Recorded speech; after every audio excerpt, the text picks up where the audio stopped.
hello' everyone welcome to optic education মই ৰূপম আপোনালোক সকলোকে স্বাগতম জনাইছোঁ অপ্টিক এডুকেশ্যনলৈ ডিছকাছ কৰিব লৈছোঁ জেনেৰেল নলেজৰ পৰা কৰোণা ভাইৰাছৰ ওপৰত কিছুমান ইম্পৰ্টেণ্ট কুৱেশ্যন আৰু এনচাৰ যিটো আপোনালোকৰ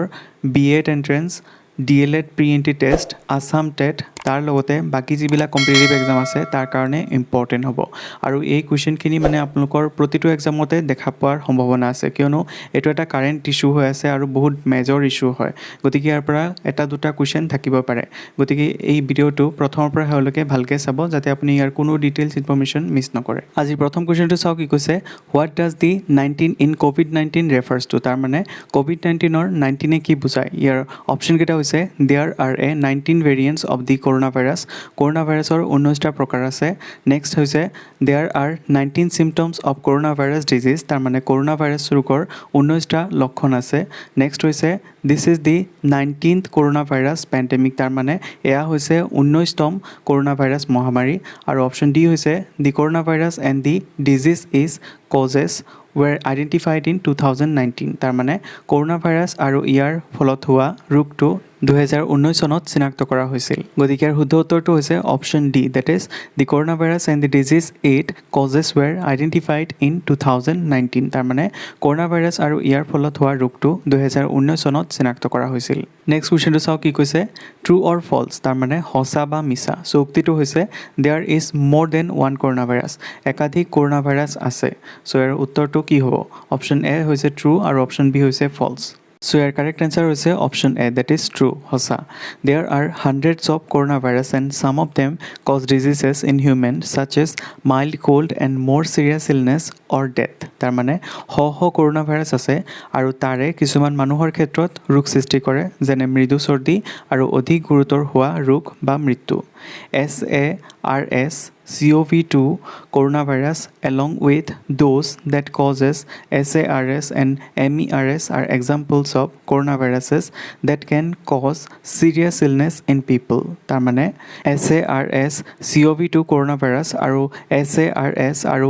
MERS সৃষ্টি কৰাবোৰ হৈছে কৰোণা ভাইৰাছৰ উদাহৰণ যি মানুহৰ গুৰুতৰ ৰোগ সৃষ্টি কৰিব পাৰে The next question is the corona in corona virus means তাৰ মানে কৰোণা ভাইৰাছত থকা কৰোণা অৰ্থ কি হয় চ' ইয়াৰ অপশ্যনকেইটা হৈছে এ ছান সূৰ্য অপশ্যন বি হৈছে বিয়েৰ অপশ্যন চি হৈছে ষ্ট্ৰং শক্তিশালী আৰু অপশ্যন ডি হৈছে ক্ৰাউন মুকুট চ' ইয়াৰ শুদ্ধ উত্তৰটো হৈছে option D that is crown বা মুকুট নেক্সট কুৱেশ্যনটো চাওক কি কৈছে an effective hand sanitiser contains at least the percentage of alcohol to kill the corona virus and other germs তাৰমানে এক কাৰ্যকৰী হেণ্ড চেনিটাইজাৰত কৰোণা ভাইৰাছ আৰু অন্যান্য বীজাণু ধ্বংস কৰিবলৈ কমেও এই শতাংশ সুৰা থাকে চ' অপশ্যনকেইটা হৈছে ইয়াৰ এ 30% অপশ্যন বি 45% অপশ্যন চি 60% আৰু অপশ্যন ডি হৈছে 80% এক কাৰ্যকৰী হেণ্ড চেনিটাইজাৰত কৰোণা ভাইৰাছ আৰু অন্যান্য বীজাণু ধ্বংস কৰিবলৈ কমেও 60% সুৰা থাকিব লাগে তাৰ মানে ইয়াৰ শুদ্ধ উত্তৰটো হৈছে option C that is 60% next কুৱেশ্যনটো চাওক কি কৈছে which of this is not a common COVID-19 symptoms তাৰ মানে এইবোৰৰ কোনটো সাধাৰণ COVID-19ৰ লক্ষণ নহয় চ' অপশ্যনকেইটা হৈছে ইয়াৰ এ ব্লাড ভিজন তাৰ মানে অস্পষ্ট দৃষ্টি অপশ্যন বি হৈছে কাহ অপশ্যন চি হৈছে আনইউজুৱেল ফেটিক অস্বাভাৱিক ভাগৰ অপশ্যন ডি হৈছে ফিভাৰ জ্বৰ আৰু অপশ্যন ই হৈছে inability to taste or smell তাৰ মানে সোৱাদ বা গোন্ধ ল'বলৈ অক্ষম চ' ইয়াতে গোটেইখিনি অপশ্যনৰ ভিতৰত ব্লাড ভিজন যিটো অপশ্যন আছে অস্পষ্ট দৃষ্টি এইটো কি হয় COVID-19ৰ লক্ষণ নহয় তাৰ বাদে বাকী যিকেইটা মানে চিমটমছৰ কথা কৈছে কাফ দেন তাৰপিছত আছে আপোনাৰ unusual fatigue fever inability to taste or smell এই গোটেইখিনি কি হয় COVID-19ৰ লক্ষণ হয় গতিকে শুদ্ধ উত্তৰটো হৈছে অপশ্যন এ নেক্সট কুৱেশ্যনটো চাওক কি কৈছে staying apart from other people when you have been exposed to the corona virus is called তাৰমানে আপুনি কৰোণা ভাইৰাছৰ সম্পৰ্কলৈ আহিলে আন লোকৰ বাহিৰে থাকিলে ইয়াক কোৱা হ'ব অপশ্যন এয়াৰ হৈছে ফিজিকেল ডিষ্টেঞ্চিং শাৰীৰিক দূৰত্ব অপশ্যন বি হৈছে আইচলেশ্যন বিচ্ছিন্নতা অপশ্যন চি হৈছে কোৱাৰেণ্টাইন সংৰক্ষণ আৰু অপশ্যন ডি হৈছে ষ্টে টুগেডাৰ একেলগে থাকক চ' ইয়াৰ শুদ্ধ উত্তৰটো হৈছে option C that is quarantine যদি আপুনি কৰোণা ভাইৰাছৰ সংস্পৰ্শলৈ আহিছে তেতিয়া আপুনি কোৱাৰেণ্টাইনত থাকিব লাগিব 14 ডেইজৰ বাবে তাৰপিছত আপোনাৰ আকৌ চেকআপ হ'ব চেকআপ কৰাৰ পিছত যদি আপোনাৰ ৰিজাল্ট ভাল হয় তেতিয়াহ'লে আপুনি নৰ্মেল কণ্ডিশ্যনত আহিব পাৰিব নেক্সট কুৱেশ্যনটো চাওক কি কৈছে what is the safest way to celebrate your birthday during the ক'ভিড-19 পেণ্ডেমিক ক'ভিড-19 মহামাৰীৰ সময়ত আপোনাৰ জন্মদিন উদযাপনৰ কৰাৰ আটাইতকৈ সুৰক্ষিত উপায় কি ইয়াৰ অপশ্যনকেইটা হৈছে A sharing a meal with relatives only কেৱল আত্মীয়ৰ সৈতে আহাৰ ভাগ বতৰা কৰা অপশ্যন বি হৈছে having a virtual party using online conference app তাৰ মানে অনলাইন কনফাৰেন্সিং এপ ব্যৱহাৰ কৰি ভাৰ্চুৱেল পাৰ্টি ৰখা অপশ্যন চি হৈছে hitting your favourite hotel when it's less crowded তাৰ মানে কম ভিৰ হ'লে আপোনাৰ প্ৰিয় হোটেললৈ যোৱা অপশ্যন ডি হৈছে gathering at a friend's house with people you know' well তাৰমানে আপুনি ভালদৰে জনা লোকৰ সৈতে বন্ধুৰ ঘৰত একত্ৰিত হোৱা গতিকে বেষ্ট ৱেটো হৈছে ইয়াতে option B that is having a virtual party using an online conferencing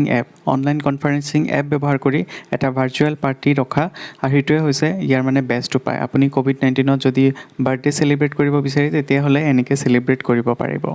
next কুৱেশ্যনটো হৈছে true or false having a food allergy means you should not get a ক'ভিড-19 ভেকচিন তাৰমানে সঁচা বা মিছা খাদ্য এলাৰ্জি থকাৰ অৰ্থ হৈছে আপুনি ক'ভিড-19 ভেকচিন